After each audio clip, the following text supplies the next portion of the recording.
We're live. What's up, guys? Jeff and Dusty here for our weekly check-in show.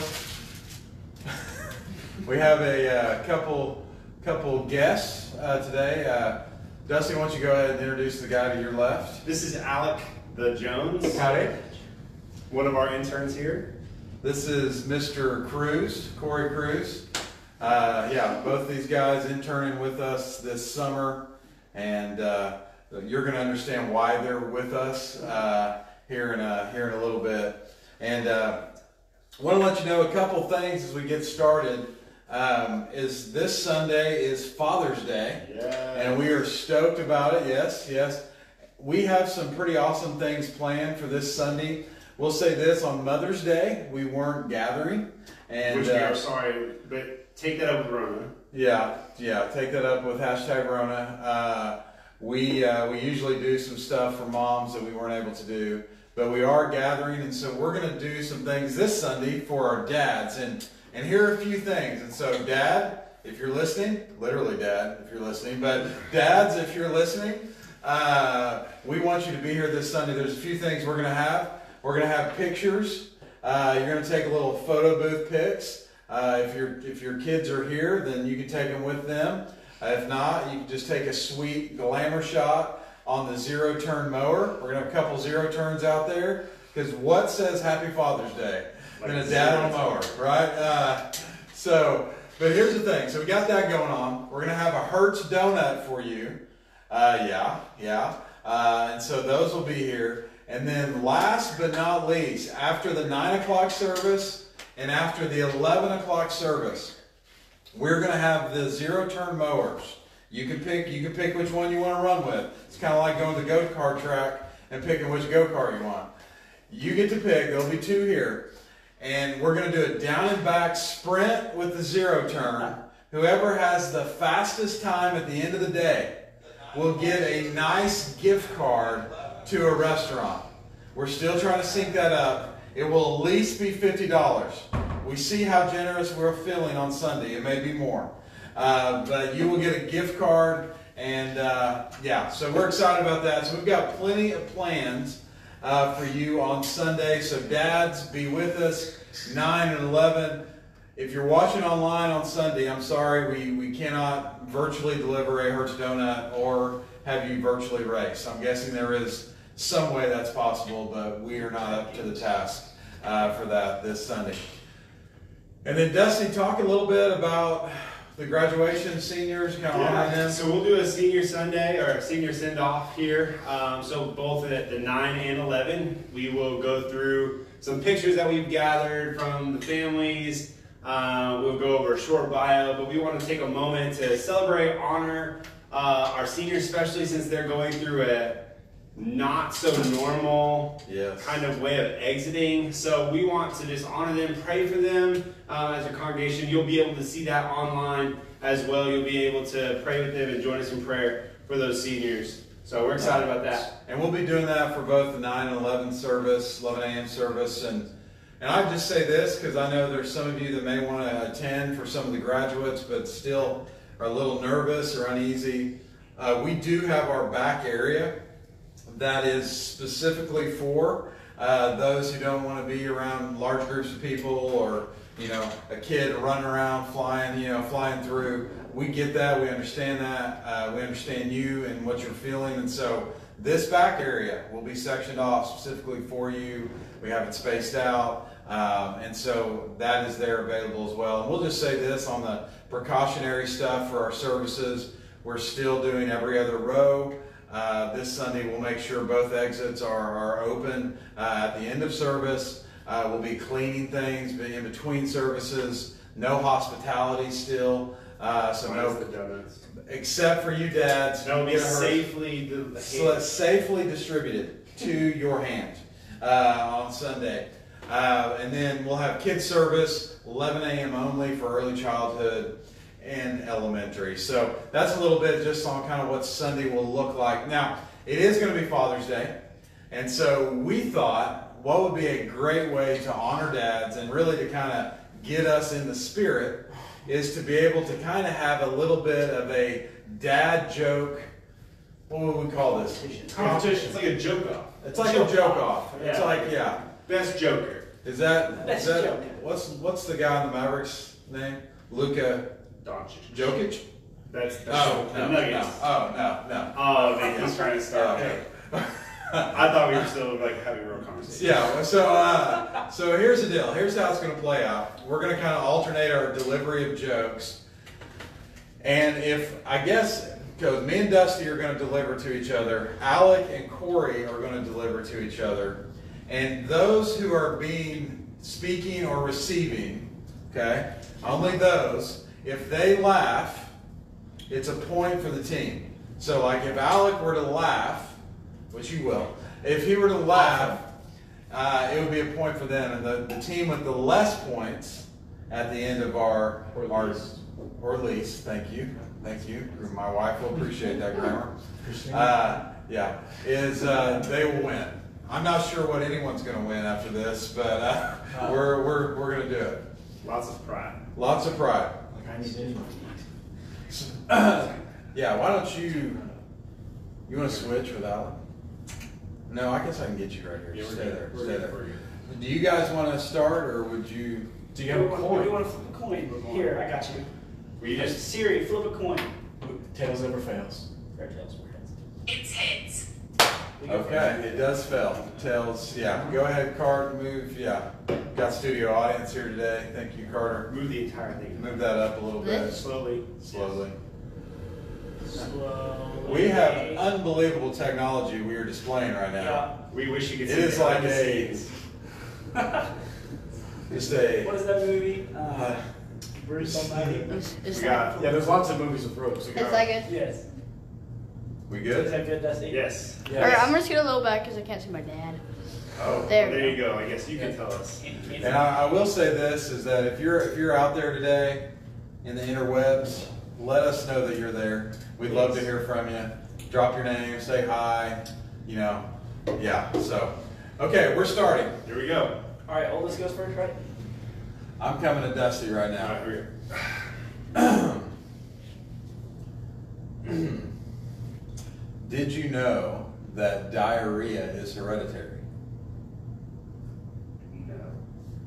It is. It runs in the genes. Okay. Here we go. Alec, so you were in band, right? I was in band. You know this one. What musical instrument is found in the bathroom? What musical instrument? A tuba toothpaste. Okay, Jeff. Why does a chicken coop only have 2 doors? I don't know. Well, it's easy. Otherwise, it'd be a chicken sedan. I was already tracking with that one. I knew where that was heading. Corey, on the topic of chickens, I have some. And I recently just got one to start regularly counting her own eggs. She's a real mathema-chicken. That's a point. He's smiling. We can smile. We can smile. Okay, We can smiling's smile. okay. Don't laugh. Smiling's okay. So if anybody laughs on either team, let's just, Okay. we'll clear that up, okay? Which bear is the most condescending? A grizzly. A panda, Okay. My turn. What do sprinters eat before their big race? What do sprinters eat before the big race, Corey? Nothing. They fast. Okay. Pardon. All right. 2 goldfish, Jeff, are in a tank. One says to the other, "Do you know how to drive this thing?" That's one for the boys. Wait, hold on. I thought it was only them two. No, yeah, we It's just- awesome. Oh, we just just- changed it. We just changed it. Can we get the playback? Yeah. Can we get the playback? That's fine. he's not paying attention. Okay, we've got a point. So Corey, I tell all these. Whoa, You just went. Now it's my turn. Oh, we doubled? Yeah, you guys. Wait, what? Gotcha. Yeah, you guys would tell. Keep going, keep going. So Corey, I tell all these dad jokes, but I don't have any kids. I guess you could call me a faux pas. Problem is, he doesn't know what faux pas means. Yeah, I realize that now. That's good though, I appreciate that. Good enough to laugh at you? No. Did you hear about the restaurant on the moon? have not. Great food, no atmosphere. Oh, come on. That was close. Okay. Close, we're getting close. Oh, that's good. Okay, Jeff. Oh, yeah, Alright. Corey. What do you call a fish with two knees? What do you call a fish with two knees? A toonie fish. That's. That's another That's so stupid. That's fun. That was a good one. Alright. I've got to respect that joke. It was too good. Alright, here we go. Why do melons have weddings? Why? Because they can't. Because they One can't. point over there. One point over there. You're supposed to be the chosen one. The game was coming out. I couldn't stop It's it. so nice to hear you guys laugh because we get to laugh Oh too. gosh, that was rough. Okay, that's 1 point. So Corey, I think my wife is putting glue on my antique weapon collection. She denies it, but I'm sticking to my guns. Okay, back on the topic of chickens. What kind of egg does an evil chicken lay? What kind of egg? A deviled egg.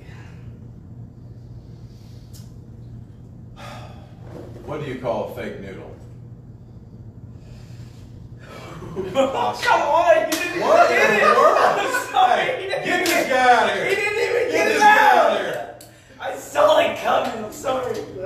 It's called delivery, I'm Corey. sorry, You're Jeff. killing the delivery. I'm sorry. We're doomed. I'm so glad we're doing this. We should put our egg in one. Says Corey. Here you go. Go ahead. Corey, you know, before I interned here, I used to work in a shoe recycling plant. It was soul destroying.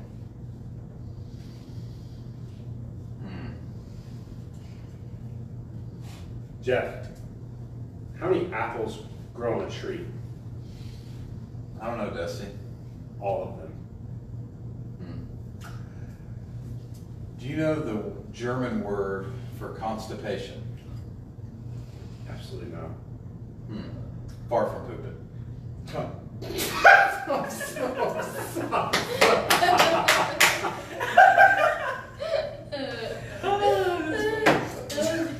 Okay, that's fair. That was good. That's totally That was good. All right. I think we are closing up on final requests here. A few more? Yes. We'll do each. We'll do Yes, one yes. more round. Final volleys. One more Okay. round. Yeah. So, Alec, I know you're big on trust. That would be a fact. So personally, I do not trust stairs. Why is Because they that? are always up to something.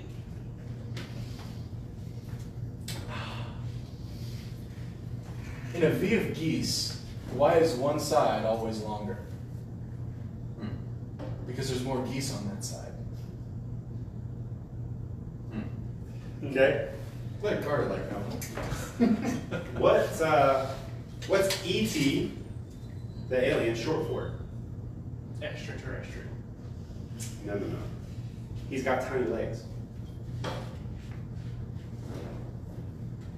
I am lost. Over the head. Oh my It's kind of god. like the joke about the ceiling. Right over your head. Let me give this last party shot.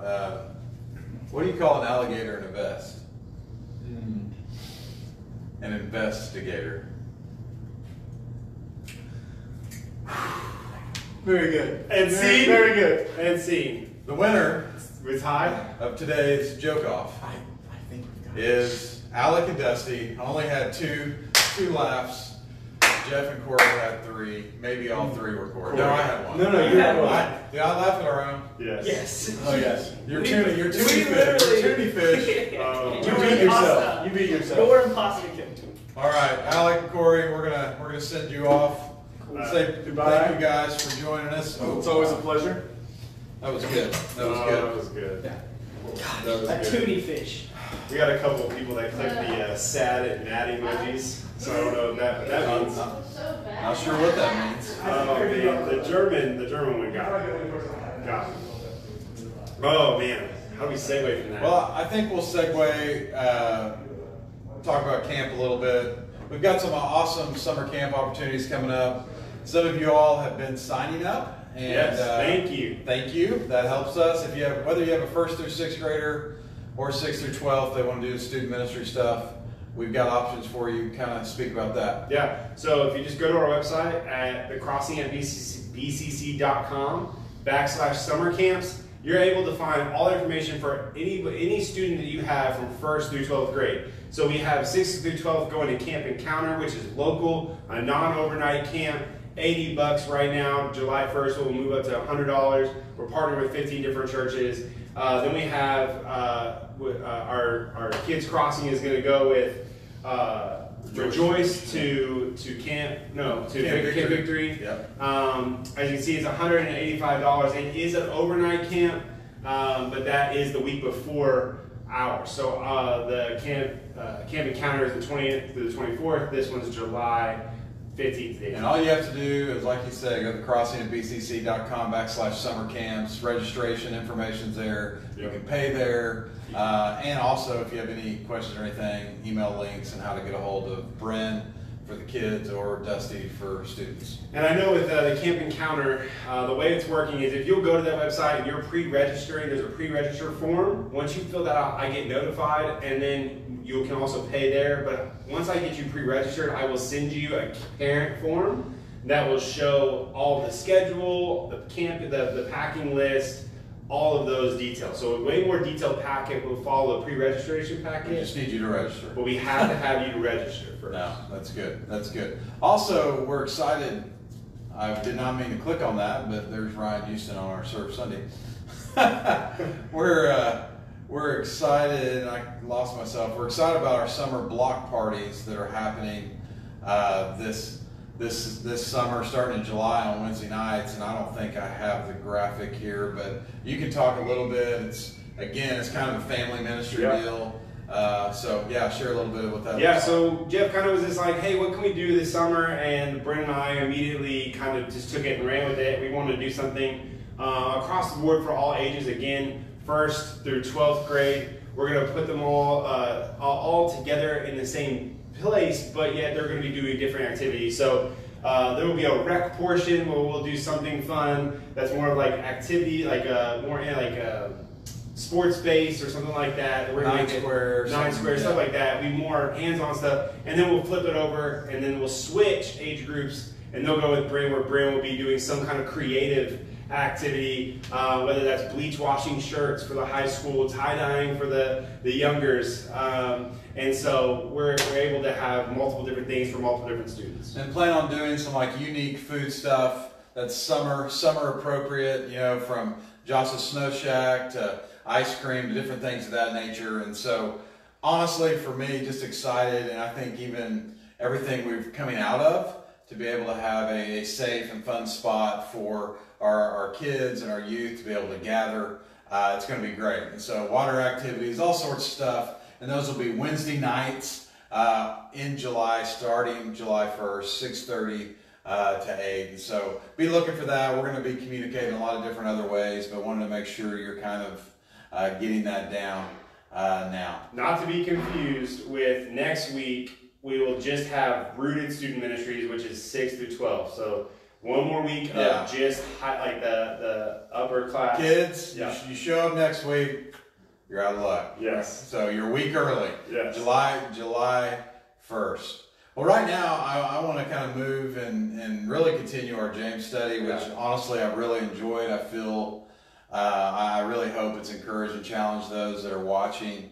It's been, honestly, for our check-ins, it's been probably the highlight of our time together. I mean, I love Swiss cake rolls and I love memes and love dad jokes, but it really has. It's been really good. And so we're going to kind of continue that and segue to that, and Dusty's going to kind of lead us out there. Yeah, so if I was telling our young adults, like if this has been hard for you to hear, it's okay. We're almost done. So we're in the last chapter, and I like to say it gets easier, but it doesn't. And so James 5:1-6, it says this. It says, "Look here, you rich people, weep and groan with anguish because of all the terrible things ahead of you. Your wealth is rotting away, and your fine clothes are like moth-eaten rags. Your gold and silver are corroded. The very wealth you are counting on is eating away your flesh like fire.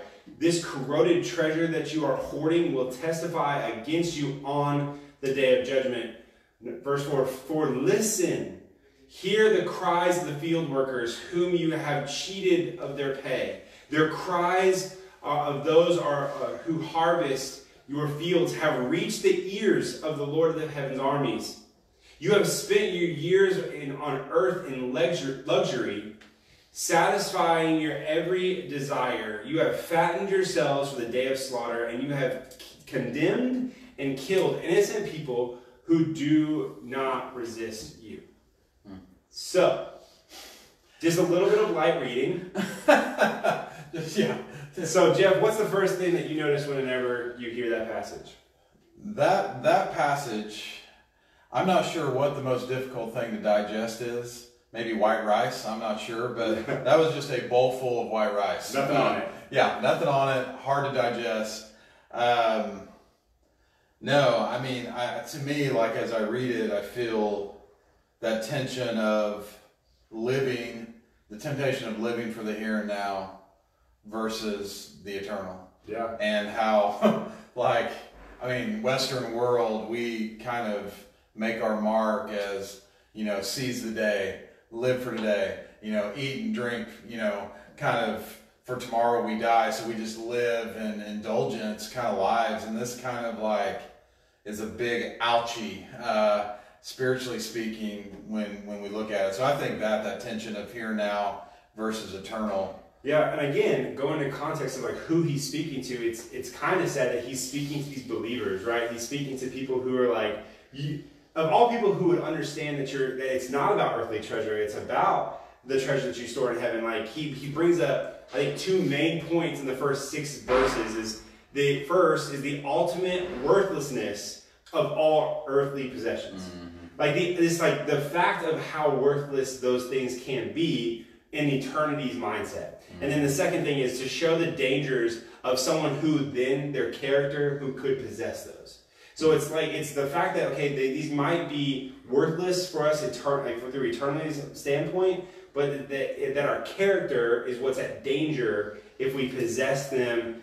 And we went back to the rich young ruler, which we had talked about, that you allowed me to preach on at the end of our FaceTime. And we just to let you say it, but when we talk about character and we talk about these possessions, like the possessions are not the problem. It's the heart in which we see the possessions and that we gain possessions through. I think that has to be something we check. I just, I read this and man, I think regardless, because like you're saying, the heart piece, regardless if you see yourselves as rich or not, I think if we live in America, we're rich compared to the rest of the world. Yeah. I see kind of two different sins and maybe even temptations, and the sin of gluttony and the sin of hoarding. Yeah. So, indulging more than is biblical and right, and then hoarding, keeping for yourself what can be shared with others. And like, as he's speaking to him like, you did not give, basically. Yeah. You kept for yourself when you could have given generously, when you could have shared, when you took a different posture. And so I see those kind of sins and really dangerous traps for us to that text. Yeah, which leads us right to Proverbs, that you can tie this Proverbs 11:28. It says, whoever trusts in his or her riches will fall, but the righteous will flourish like green leaves. So I think that's really an interesting tie to another text. So he continues with verse 7. He says, dear brothers and sisters, and I feel like it's interesting, he kind of shifts gears here. Dear brothers and sisters, be patient as you wait for the Lord's return. Consider the farmers who patiently wait for the rains of the fall and in the spring. They eagerly look for the valuable harvest to ripen. You, too, must be patient. Take courage, for the Lord is coming near. Don't grumble about each other, brothers and sisters, or you will be judged. For look, the judge is standing at the door. So he shifts gears to this idea of almost like and the anticipation of Jesus' return. So I'll let you take it from there. Yeah, I mean, I feel trying to process that here. I mean, I feel there's the patience for almost that God's redemption is coming.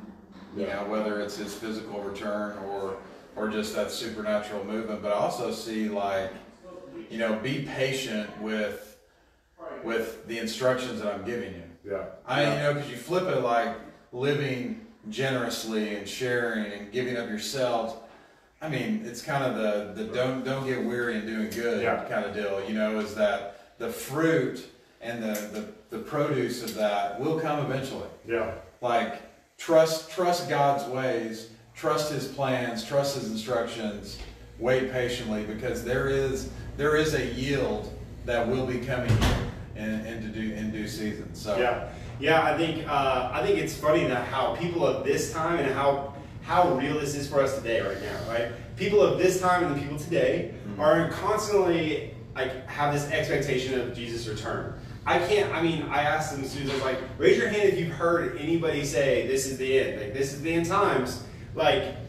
But I mean, it's funny, like people have been saying, like people are obviously having been like going, is this it? This is it. And so it's, you know, I think that's really important. You know, he uses the farmers as an analogy. I feel like James is very, very good at taking like practical context and applying it to something eternal. And I think it's like James is saying, look at the farmers, right? And if you actually do some research, the farmers that they would be waiting for their rains in October and November that they had regionally planted would allow it to germinate. So like now it's like, okay, this is starting the process, but then they have to have faith and patience that the rains would come in April and May to then have its full completion. And so I think that we have to realize, I think we've maybe misjudged the rains, right? Like, you know, and so I think it's interesting. I think this continues with like just really looking at just what the second coming looks like, right? I think that, you know, it comes down to four things. One, we just don't know the day or time, right? These are all biblical connections. We don't know the days and time. We know that it will be sudden. We know that we must use this time to prepare, and that we should be in constant fellowship with one another. And so these are the things that we should be in the process of, right, or knowledge of the second coming of Jesus. Well, no, I see here we should have and the Standing Firm should have a sense of spiritual urgency as we wait. Yeah. You know, I mean, I think it's very easy to be spiritually apathetic. You know, I did good. I made that decision 5 years ago. You know, instead of like daily, how can I die daily? How can I scatter the seed of the gospel today? But then I also see, as it says, don't grumble against one another, brothers and sisters, or you will be judged. And it's almost this idea of stop looking this way and critiquing and discouraging and beating down others, and look this way as the Lord will come, and live accordingly. You know, plan accordingly. Make decisions accordingly with that spiritual urgency as Jesus is coming back. And I'll say this: like, can we just be real and like relevant? Yeah. To be honest, I mean, there's a lot obviously that people can grumble about right now. Yeah. I mean, we name it, and we can. Something to be griping We are about. finding things to grumble about. Yes. We like literally look for things to disagree on. Look for people to disparage. Who can I? And most of the time it's online, and so it's like, but like, here's the deal: the judgment's the same, right? Like, just because they didn't have social media in James's time, it doesn't dismiss the fact that it's still grumbling. It's still finding ways to kind of be hurtful to people even from a distance. And so I think we have to be careful, because I don't think that we consider that a judgeable offense. I think we might miss. We do it so casually that we miss the idea. And it's so culturally accepted. But I tell you, the frightening part of this is that judgment is attached to that. Yes. So like, grumble away, but understand the what's attached and the promise that the writer of James gives us. So. Yeah, and I think it's something we just got to think about. You know, next time that you see something on Facebook that you just want to just go in on, maybe you should take a time and pray about what you say, right? We should be quick to listen and slow to speak, right? Slow to Like become angry. James Yeah. says the same Yeah. things, like, hey, by the way, I said this in chapter 1, So anyway, he moves on to verses 10 and 12 when we're done. For examples, right? He's giving examples of patience. For examples of patience in suffering. Now, I think it's funny. I paused. I was like, I've heard some people say like, this suffering word is like a Christian cuss word. Like we don't know about this, right? We don't want that. We don't want that. I love. Hey, listen, patience I get. Suffering I don't know about. So, for examples of patience in suffering, dear brothers and sisters, look at the prophets who spoke in the name of the Lord. We give great honor to those who endure under suffering. For instance, you know about Job, a man of great endurance. You can see that the Lord was kind to him in the end, and therefore, for the Lord is full of tenderness and mercy. So we'll pause there at just 10 and 11, because I think 12 he shifts into another gear. But what do you get when you hear 10 and 11? I mean, something we probably don't like to hear. Like there are times, there are seasons where the greatest witness we can have is perseverance and faithfulness during suffering and times of difficulty. Yeah. I mean, I've been doing one of the Bible reading plans through YouVersion, and it's been talking about, those dangerous prayers, and one of them's, Lord, break me. I mean, again, it's like connected to suffering and tribulation and trials.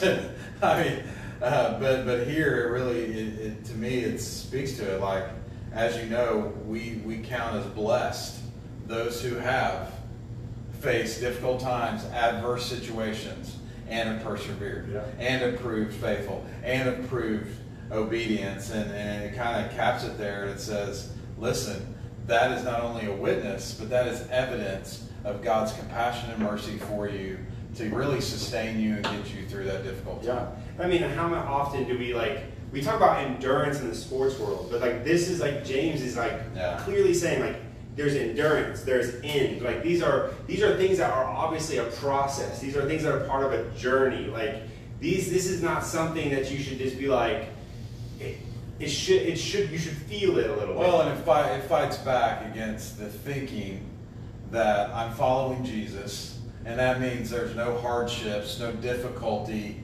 no dark seasons in my life and in my faith. And that's like, he's like, no. And again, James 1 speaks to this. I mean, count it all joy.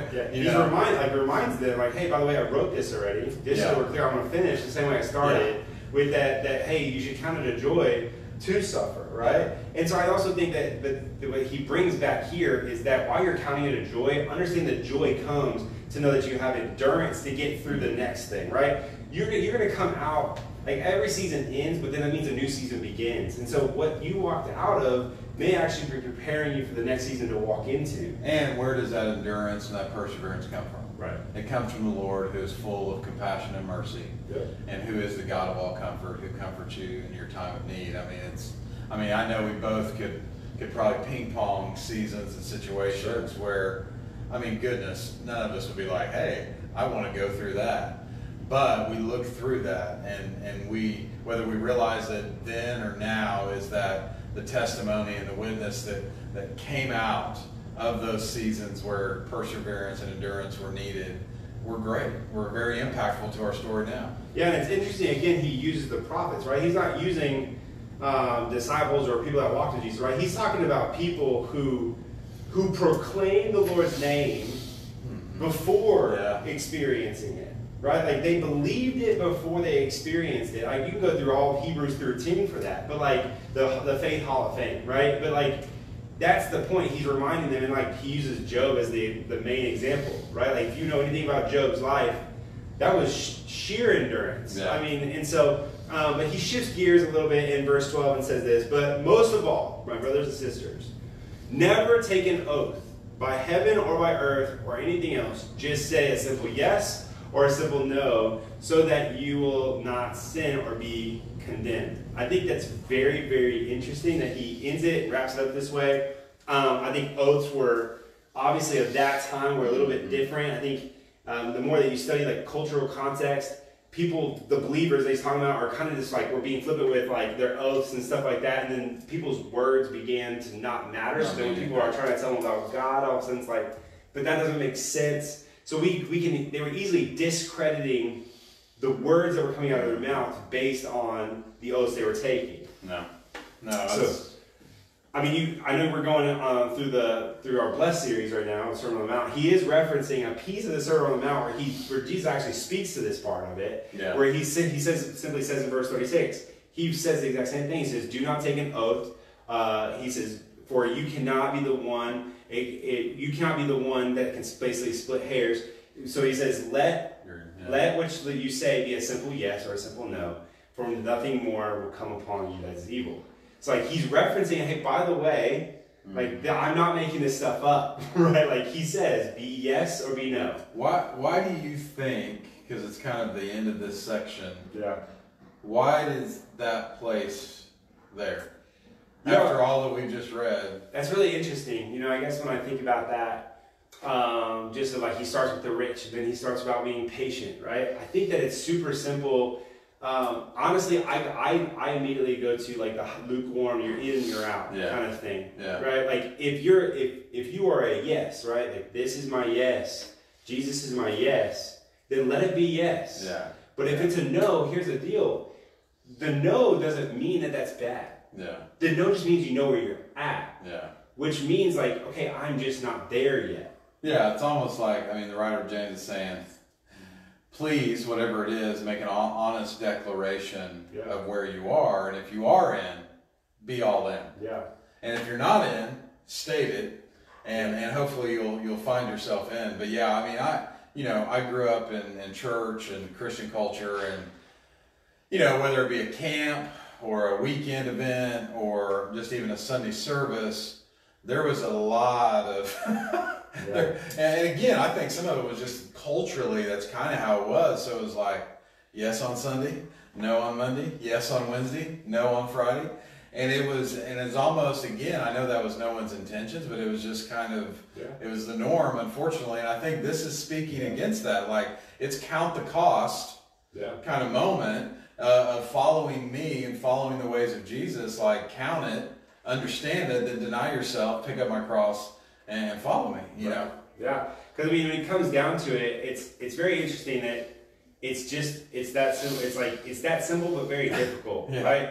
It's either, yes, I'm in on this, or you know what, no. It doesn't mean, your no doesn't mean that you never will be a yes. Yeah. Your no, but this is just saying, hey, it sounds like you'll have less evil come upon you if you're at a no than if you're saying yes and you're actually at a no. Yeah. So I think it's really interesting because he's like, hey, like it says, nothing more will come upon you, that evil will come upon you. Why? Because it's like you've made a choice, right? No, and I think it's always interesting of those, people who, people as in me, I've been there where like you just displayed my whole like probably first 23 or 4 years of life. Like that was just reality, and I knew all the answers, and I knew what I should say at church, and I knew what I should say when I was out of church, but those were never the same. No. And so I just think it's really interesting when he ends it this way. But yeah, like I said, it doesn't get any easier. Well, maybe that's kind of the jump off point for us today is like, if you're saying yes, and if you're saying I'm all in, then be all in, and if you're not, maybe you're in a season of counting the cost. That's okay. I know for us, we're wanting to do our best here to create space for those who are yes, for those who are no, and so we're going to have grace and patience with you. But if you're yes, like, let's go, let's do this. Let's go after it. I think hopefully we're going to give you opportunities to grow and really move beyond where you are. And so I just think identify where you're at and then take a step forward, whatever that looks like today. If you are a yes, then like strengthen that yes, right? Everybody else should know it's your yes. And if it's a no, you should find someone that's a yes. No. And then ask why they're a yes. No. And I think that's a great way to wrap that up. That's good. Well, hey, I'm gonna have Dusty pray for us here in a sec, and again appreciate him leading us through James. Really, just a couple things to close on is we're still in our series, Be Blessed, and walking through the Beatitudes in Matthew 5. And so hopefully you can join us on Sunday or join us online if you're not ready to gather physically with us. And I also want to let you know we are having our tacos and treats on June 28th. Yeah. And part of why we're doing that, we have an internship program this summer, had a golf tournament that was gonna help fund that we had planned. Rona got in the way again, and so we're doing this. We're having Indian tacos. They're unbelievable. If you've been to one of ours before, homemade, handmade, scrumptious. And then we're also doing a pie auction or dessert auction on top of that. And so it's Sunday, June 28th, 5 p.m. We'll be here at the church. We're going to work on what those details look like to take all the precautions and to be safe about it. But we need you to be here, but we also need you to, if you're like, I can make a pie or I can make a cake or I make awesome cinnamon rolls, please donate those. If you would, make those, donate those, and then we will auction them off. Our goal is to be able to raise anywhere between $2,500 and $4,000 for that night. And so, anyway, I know it's a different season, even as we've kind of moved forward in it, but that's going to be happening not this Sunday, but next Sunday night at 5 p.m. And so, well, Dusty, pray for us, and we'll be done. Lord, I thank you so much for this opportunity just to share your word, even with an online community. Lord, I pray for all of us, Lord, that we will count the cost of where we're at. Is it a yes or is it a no? And Lord, that if we're just, I can't say I'm no, I'm just not sure. Lord, I pray that we will be able to make sure it's a yes or it's a no. So Lord, I thank you for that. Lord, I pray as we go that you be with us for the remainder of this week. Lord, I thank you for our health and protect all those who are listening and for all of our families. In Jesus' name, amen. Amen. See you guys.